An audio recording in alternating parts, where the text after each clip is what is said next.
அன்புள்ள துலாம் ராசி அன்பர்களே வணக்கம். சூரிய பேச்சு பலன்களை நாம் பார்க்க போகிறோம். துலாம் ராசினருக்கு முறைப்படி 11ஆம் இடமாகிய லாபஸ்தானத்துக்கு உரியவர் சூரிய பகவான். அவர் 2ஆம் இடமாகிய தன குடும்ப வாக்குஸ்தானத்துக்கு செல்கிறார். இதுவரை ராசியில் நீச்சமடைந்து சில பாதிப்புகளை கொடுத்தார். தற்போதும் அவர் 2ஆம் இடமாகிய தன குடும்ப வாக்குஸ்தானம் செல்வதும் நன்மை அல்ல. முறைப்படி துலாம் ராசினருக்கு சூரியன் அவயோகி. குடும்பத்தை பொறுத்தவரை சூடாக பேசுதல், கணவன் மனைவி உறவில் விரிசல்கள் உண்டாகலாம்.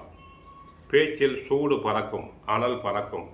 ஆகவே பேச்சில் கவனம் தேவை, நிதானம் தேவை. ஒருவருக்கொருவர் விட்டு கொடுத்து இருத்தல் வேண்டும். தந்தையாருடன் உறவு சிறப்பாக இருக்காது.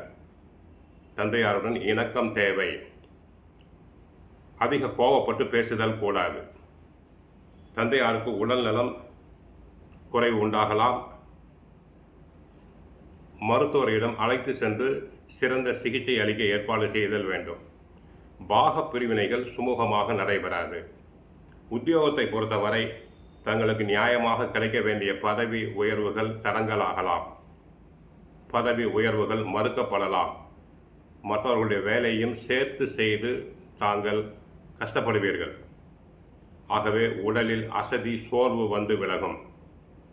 உயர் அதிகாரிகளிடம் வாக்குவாதங்கள் கூடாது. இடமாற்றத்தை பொறுத்தவரை தாங்கள் விரும்பியபடி அமையாது.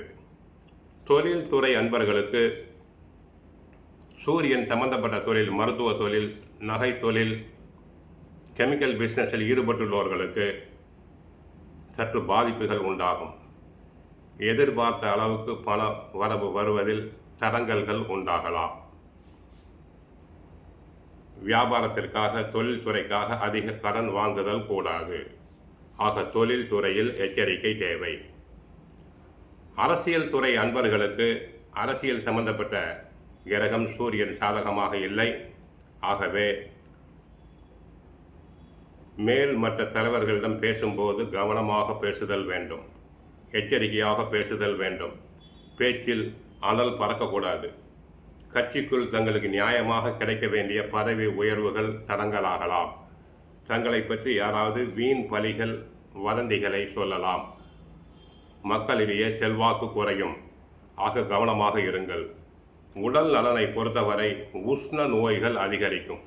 கண் எரிச்சல், கண் பார்வையில் கோளாறு, இதய நோயாளிகள் சற்று கவனமாக இருத்தல் வேண்டும். ஆக துலாம் ராசினருக்கு சூரியனால் நன்மை இல்லை.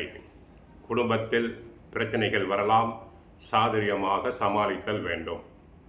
தந்தையாருடன் உறவு சீர்படலாம். கவனமாக இருத்தல் வேண்டும். உத்தியோகத்தில் கவனமாக இருத்தல் வேண்டும். தொழில் துறையில் கவனமாக இருத்தல் வேண்டும். எச்சரிக்கை தேவை. அதிக கடன் வாங்குதல் கூடாது. அரசியல் அன்பர்கள் சற்று கவனமாக இருங்கள். தங்களுடைய புகழ், கௌரவத்துக்கு இழுக்கு ஏற்படலாம். உடல் நலனில் அதிக கவனம் தேவை. கோவிலுக்கு சென்றால் நவ கிரகத்தில் உள்ள சூரியனை வழிபடுங்கள். சிவபெருமானையும் வழிபடுங்கள்.